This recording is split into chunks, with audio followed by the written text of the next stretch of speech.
our screen is being shared. Before that, I will introduce our good friend, the next speaker, Dr. Nataraja, my classmate, my batchmate. He graduated from Bangalore Veterinary College along with me. And then he was masters in 1996, started his technical career in Godrej Agrovet for 6 years. And then he was in Goldmar Feeds for almost like 3 years. And he joined the joint venture with Nutrico for about 2 years. And he took up his journey as an entrepreneur, and he founded a company called High Gain Feeds. And now he is consulting across India and across many countries he is going. So now we requested him to brief on breeder nutrition. All over to Dr. Nataraja. Nataraj? Yeah, thank you, Mahesh. Thank you. Good morning to all the panelists, stalwarts, the industry leaders, and the people who are associated in the poultry industry. I thank you, Mahesh, for arranging this occasion and giving me a chance to speak to address you. Coming to the breeder nutrition. Breeder nutrition is such a vast subject. I can say actually to finish up in 30 minutes is a big job, and I can with the capacity, with the organizing capacity of Mahesh, I think that I can suggest Mahesh to conduct 1 week workshop for breeder nutrition and management, so that actually it will be like useful for the industry. Okay, coming to the straight away to the breeder nutrition. I start my this one. Screen share. Screen share.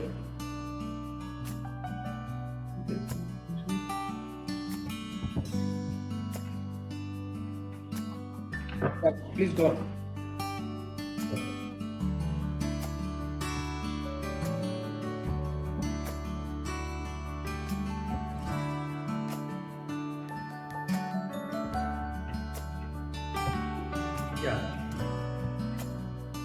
Full screen. You can make full screen. Yeah, go on. Because there is saying that actually we need to invest for a better future. Some investment pay off for a long time. I can say in breeders, like actually if you majority of the if you invest, it can definitely pay for a long time. Coming to the broiler breeder evolution, today's broiler, what we are seeing is actually the most selected pedigree broiler, mainly aimed at better production of better body weight gain, better efficiency of the commercial broiler. So that actually there is definitely a complete, I can say there is a change in the selection of the breeder, and actually these breeders are more robust. They are very well responsive to the amino acids and protein, and they are mainly aimed at better performance of the commercial broiler to improve the overall economics of the integrator as well as the breeder. Coming to the scope of the breeder nutrition, like my presentation flow will be in this order. We generally discuss, we'll discuss about the general aspects of the breeder nutrition, then followed by folate and pre-breeder nutrition, then the mature breeder nutrition, mainly with respect to energy, protein and calcium, because these are the three major critical and the costly nutrients for the breeders. And the vitamins and minerals. The vitamins and minerals, because the egg profile of the breeder egg can be modified very easily, and this is the biggest tool for the any breeder, so that actually the carryover, the beneficial carryover effect of vitamins and minerals can be exploited easily, and at the end some take home messages. Coming to the nutrition decisions of the breeder, it's very highly imperative. We should, while taking the nutrition decision of the breeder, we should consider overall economics of the production broiler, like the whole production life cycle. And many studies have shown that the nutrients supplied to the breeder is of more significance in terms of better chick quality as well as the production performance. And any breeders or nutritionists should be prudent to consider breeder feed as an investment, not an expense. Therefore, there should be strong resistance for cost cutting, because this is not only the breeder feed is not only intended for breeder performance, it is also intended for offspring performance. Coming to the we should always aim at maximizing the breeder activity. The breeder feed cost I think it forms around 25% of the day-old chick cost, just to take an example, if you improve breeder cost by just only by 1%, like if you invest more on by 1%, around roughly in this scenario, raw material scenario, considering 25,000 rupees per ton breeder cost, we are increasing by 250 rupees.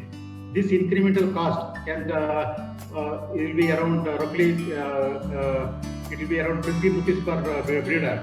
This can be just equals to only just extra, if we get extra 0.24% increase in hatchability, and just by increasing extra 1 gram weight, increasing body weight at the end of 6 weeks, and and also by just improving the FCR by 0.015, we can definitely justify the increase in the breeder cost. Coming to the breeding objectives for the breeder, naturally the energy, which is the more critical for breeder production, egg production. Energy drives the egg production, and the energy, the protein, which is not when compared to energy, is not critical, but it's very important for egg size and settable eggs. And the minerals, especially the minerals, calcium, phosphorus, macro minerals, and micro minerals like zinc and all, they have a role in shell quality. And also the vitamin D3, particularly in terms of in case of vitamins. And vitamins, they form, actually they play a major role in fertility and hatchability. And if you nutrients, that means the minerals, the nutrient, and also good quality fat and good quality protein, it will there will be better D1 chip quality. And also the immunostatus of the chip, it is decided by the breeder feed. Coming to the relative economic values of in case of breeder, it is just on a scale to they have compared how the breeder performance and the commercial performance in terms of relative. The interpretation is any improvement in small improvement in the commercial broiler performance can justify any increase in the feed cost, because the relative economic is also very high for even just a 20 gram more body weight in that 6 weeks. Can you 5 times the more chicks compared to chick, the more 1% more chicks per egg, it will get 5 times the more returns will be there. Now just a 0.03 FCR, just a 0.016 FCR can give 5 times the better more returns than the breeding performance. And this point should be the integrator or any people who are in processing chicken, they should consider why they should invest more in breeder costs to get better economics. And coming to the breeder breeding program, it can be very simple or it can be very complex. It depends upon the breeder program is not just a balancing a nutrition or giving a good feed. It is a total feeding management actually, because here the more than a nutritionist or a formulator, the breeder manager is the most definitely is the most important person, because he can change the he can definitely decide the successful, he can design a successful breeding program by better feeding management. And these days the pre-breeder also taking more, the people are giving more importance to the pre-breeder nutrition, that is before onset of production. Coming to the breeder pullets, here the major breeder pullets, the objective is to have a consistent uniform growth, and this can be measured by regulating the feed intake and by way of balanced formulation, and achieving target weight at any week of age or any time or during lighting or during any age is the key to success for any breeder operation. And why we need to avoid like feed changes. If you do also, it should be done gradually, because feed changes can be very stressful. Especially you should, like when you are changing the feed, look at the nutrient level, because change of nutrients can be a big stress factor. Even change of ingredients also and texture also. These things can act as a stressful agents for the breeder, and it will affect the growth of the bird. And for nutrition, you can refer any manual actually, or from the manual supplied from the breeder. Go with the breeder manual and try to balance the diets very well. And in breeders, we hardly use the breeder diets are very simple. We use some meals, soybean meals, or some grain byproduct like rice polish, DO or V.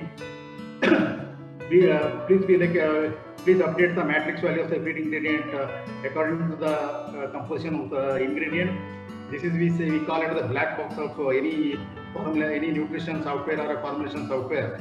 And this please update actually according to the analysis report or according to the proximate analysis report what you get for the your raw material, mainly energy, even digestible amino acid. Because today the formulating on digestible amino acid is the order of the day. One way the advantages will be like very bad, it can give balanced nutrition, as well as there will be no excess or deficient amino acid, and also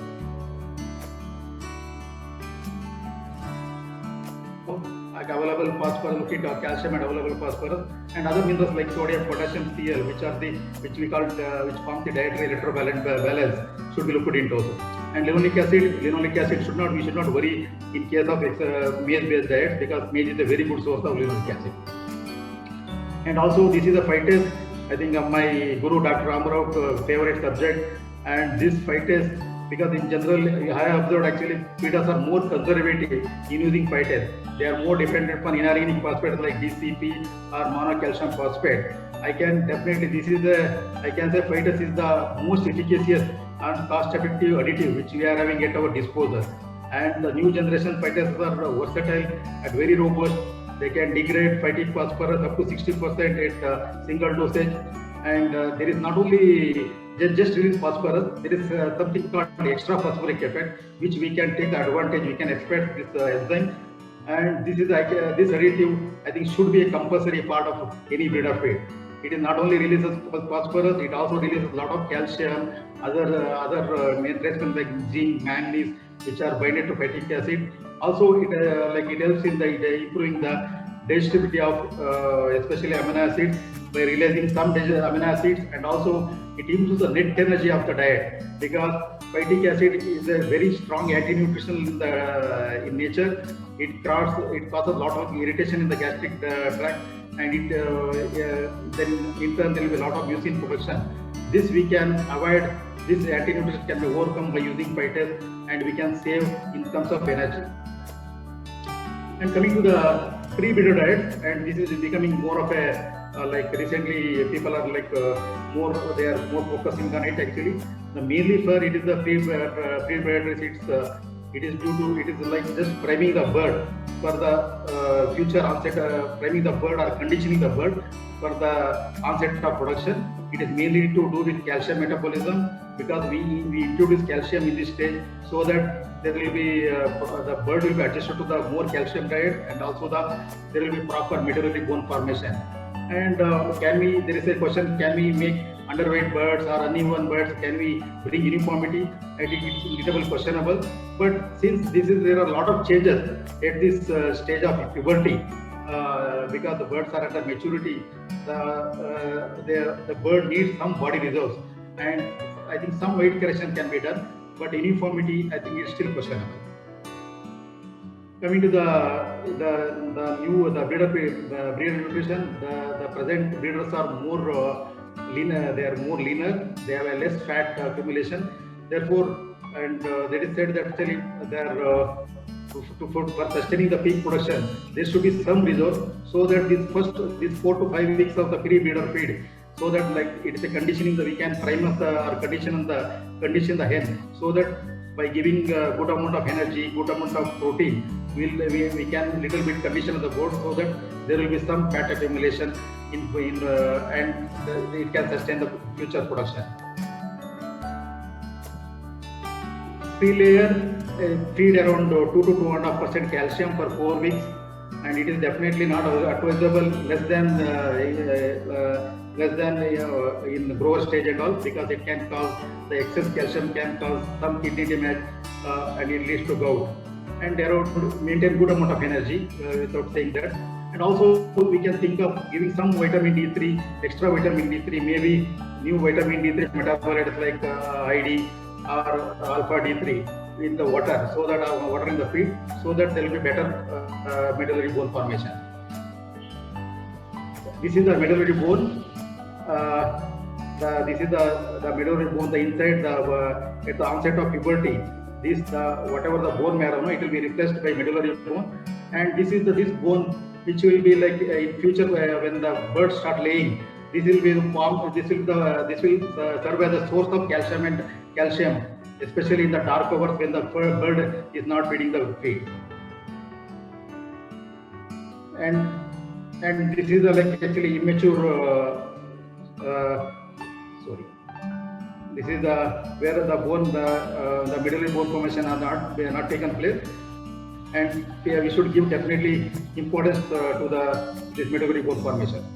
Coming to the breeder nutrition, here as I said that energy, protein are the major most critical nutrients for breeders along with calcium.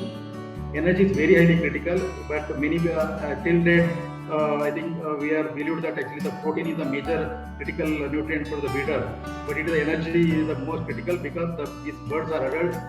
Around 70 to 80% of the energy is goes for the maintenance, and only approximately only 25 to 30% is available for the egg production.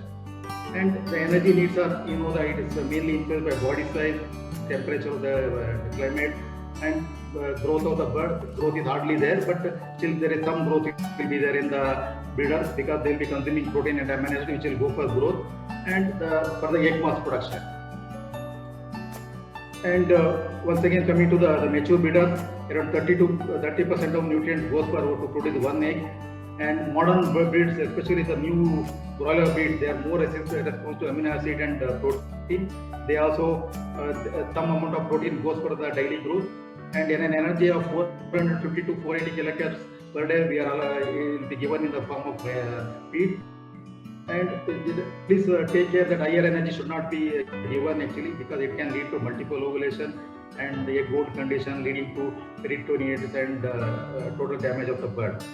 And it is also said that around 20 to 30 weeks, because of the body weights are lesser, only 60% of the maintenance requirement will be there.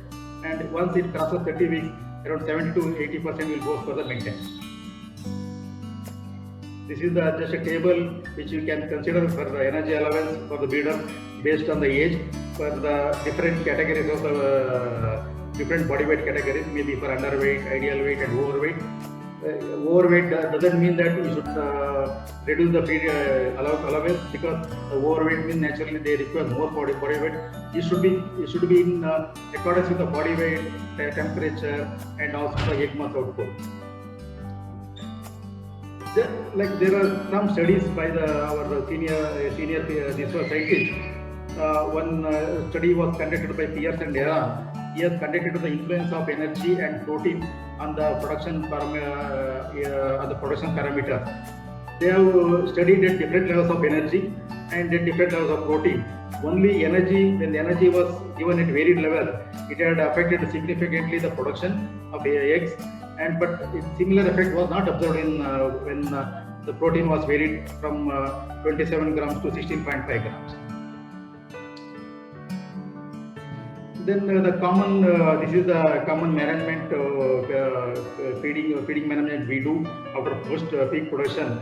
Generally, there is a practice to reduce the feed allowance after peak production, but it is a very wrong practice, and we should not do practice as per the production, because the peak production doesn't mean that peak egg mass output. So that when you reduce the feed allowance, there will be definitely once again there will be drop in production. Suppose people generally what they do, when after peak production, if the egg production drops by 5%, they will also cut down the feed allowance by 5%. This is not the correct method. Ideal method is to give. We should consider the egg mass output.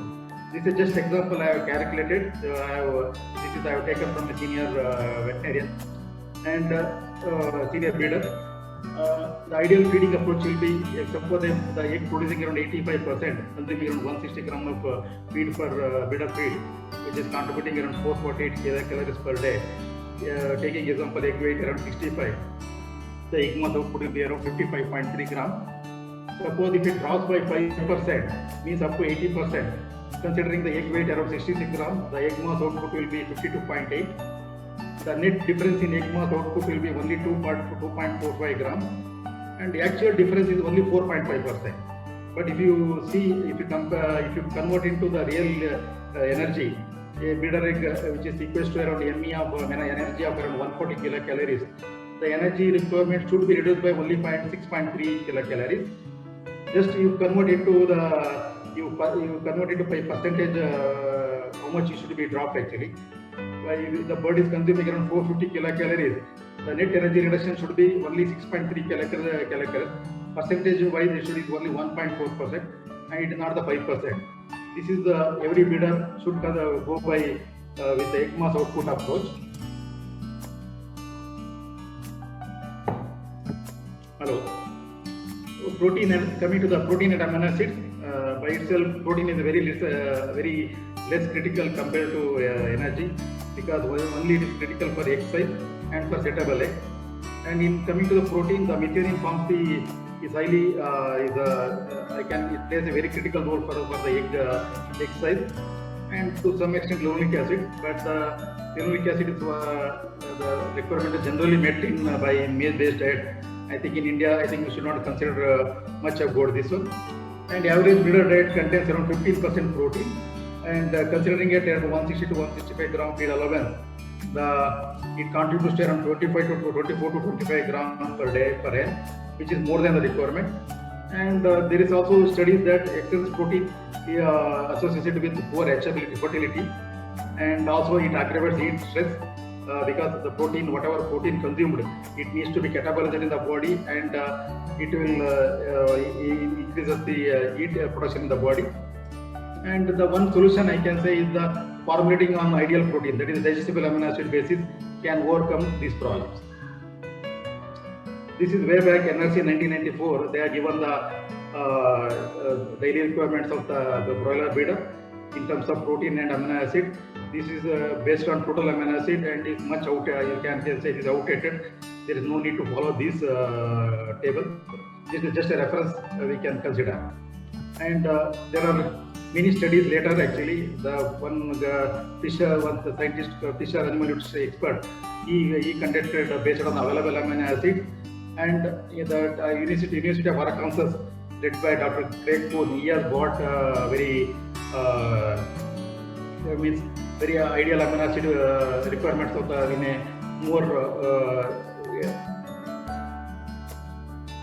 a more scientific manner, and he has told the daily digestible lysine requirement will be around 900 milligrams per day, and in proportionate to lysine, you should also balance other amino acids, the critical amino acids like methionine, threonine, arginine, tryptophan. You should balance these amino acids according to the lysine. This is the ideal amino acid profile which you can formulate considering lysine as a standard amino acid, and as a considered as a lysine as a standard reference amino acid, and according to lysine requirement, you can formulate this diet, and you can use these ratios for formulating on a digestible amino acid basis.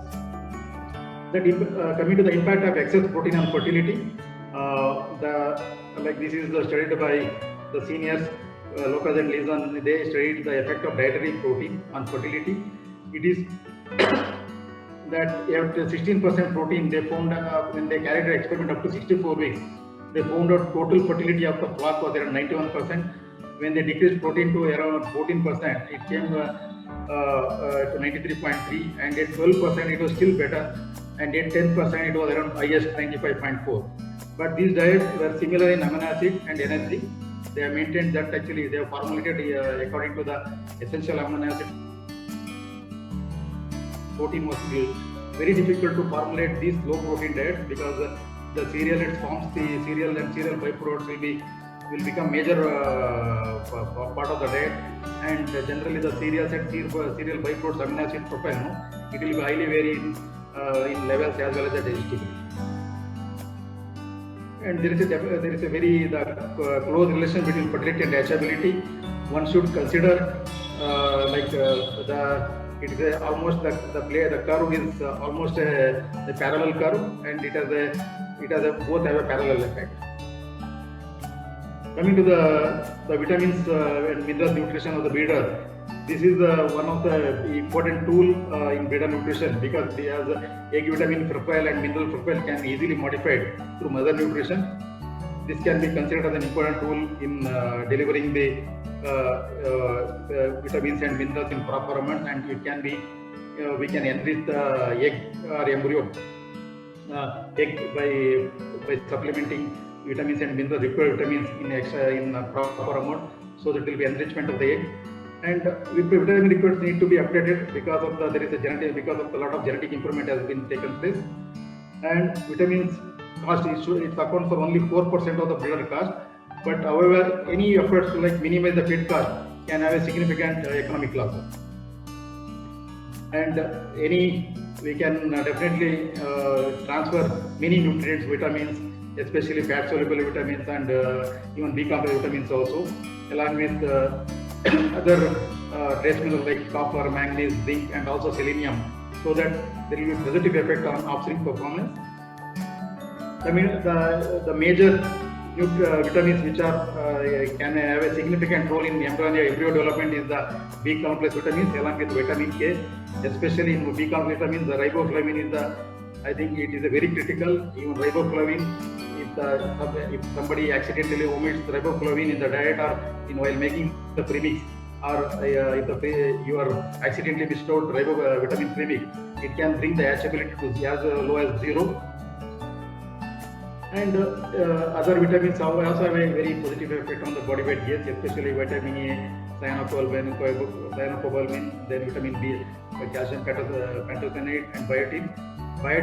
High levels of biotin can not only increase hatchability and fertility, it can reduce the food fat dermatitis and incidence of breast bleeders in the offspring. And vitamin levels, enriching vitamin levels can give better immunity, and it can improve antioxidant status of bird. Higher vitamin D3 also known to help in bone mineralization of the and less disorders and better weight gain. Coming to the minerals, especially in minerals, the zinc complex, manganese complex is the most critical minerals for the progeny bone development, because they have a big role in bone formation, bone matrix formation, also collagen and elastic formation. Especially when these minerals are used in organic form, they are found to be very beneficial. Selenium, it can be, I can say, selenium is a better transport, can be carried out egg yolk, can improve better hatchability and also improve the antioxidant status of the progeny, and also it can spare vitamin E activity. And this has a significant effect on the reducing the early chick mortality. There is a saying that actually if you have 1 rupee, you invest on selenium. If you have more money, you invest on the other organic minerals. This is just a comparison of bone thickness, effect of organic minerals on the bone thickness in the progeny, embryo bone development. We can see clearly when you feed the organic minerals, especially zinc and manganese, copper, it improved the bone matrix, and as well as the thickness of the bone is high. And also the breeder effect of organic minerals in breeder concentration egg yolk. The organic minerals, there is improvement of deposition of this zinc as well as copper minerals in the egg by significant amounts, and this effect can be we can consider while considering the organic minerals. And selenium, as I said, it is also a very critical trace mineral, and especially if you use in organic form or inorganic form, especially in the form selenomethionine, and can improve fertility in male breeders also. And these are the just optimal recommendations of vitamins and minerals for breeders, and try to be more prudent by giving sufficient amounts of vitamin levels. Don't resist cost cutting anyway. We need not be penny wise and pound foolish, especially in terms of investment in the breeder feed. Coming to the minerals, as I said, you can have a 50%. You can have a 50% organic and 50% inorganic, which can give better progeny performance as well as the body weight gain, and there will be less musculoskeletal disorders, as well as the better immunity status of the birds can be increased. And the nutrient transfer to the embryo, it doesn't apply to the only good nutrient like protein, amino acids, microminerals, vitamins, macrominerals, also even lipids. If our raw material quality is poor, and if the feed is rich with the mycotoxin and all, actually we are able, we can, I think we'll be doing bad by transferring toxins and all, and this can have a negative effect on the embryo development. Coming to the calcium nutrition, the calcium nutrition is a very, I think one of the, although it is a very economical nutrient, we make a lot of errors in calcium nutrition. Generally, we overfeed young breeders and we underfeed older breeders. But it should be vice versa. We should feed optimally because the calcium forms especially the calcium in terms of it is not only the percentage of calcium, it is the particle size of the calcium also is very important. And when we are giving grit or shell grit or stone grit, we should be forced so that actually there will be better calcium absorption and better and there will be a lot of indirect benefits by giving good calcium for the Indian particle size. Like coming to the phosphorus expression, like actually this is one study. They have seen when you feed small calcium particle size, there is a lot of excretion of phosphorus, and which is and when you feed large calcium, there will be decrease in phosphorus excretion. And this and we need to consider, while considering the particle size of the calcium, we should go with the optimal particle size. And this is I think the calcium where the shell formation, they takes place in the especially in the cool dark period when the bird is not feeding. And if you supply a good quality grit, then definitely it will help in better egg shell quality. And this is the same slide on and some take-home messages. I can say we should be prudent to consider better feed cost as an investment, not as an expense. Definitely, like resist cost cutting at any cost, because any cost cutting can lead to many damaging effect. Choose best cost feed over least cost feed, because best cost feed may give better performance always. And the feed withdrawal should be rational and be practical, and it is to be based on egg mass output only. And we need to invest more of the carryover effect of vitamins and organic minerals. And we can certainly try novel additives like ID, which is a metabolite of vitamin D3, and even carotenoids, which are like have a better antioxidant action for better hatchability as well as for better chip quality. And update the matrix values, because which is very critical. Also, raw material quality selection should be important. And like last but not least, take the advantage of phytate test, which is quite neglected in breeder feed, because it is for like it not only releasing phosphorus, also some other benefit like which innumerous benefits I can say can be exploited. Coming to the one thing on this slide, actually investing for the better future. They said some investments pay off for a long time. In breeder feed, I can say majority of the investments will pay off for a long time. And I have heard actually in abroad people are achieving, they are getting 160, they are towards getting 160 chicks per parent by better nutrition, better feeding management, better breeder management. I think I wish our breeders also will strive towards this and will achieve this 160 chicks per parent. With this, I'll end my small presentation on breeder nutrition, which is a vast subject. And thanks CPDO and TI, and especially Dr. Mahesh by giving me this opportunity to address you about breeder nutrition, which is a very really vast subject, and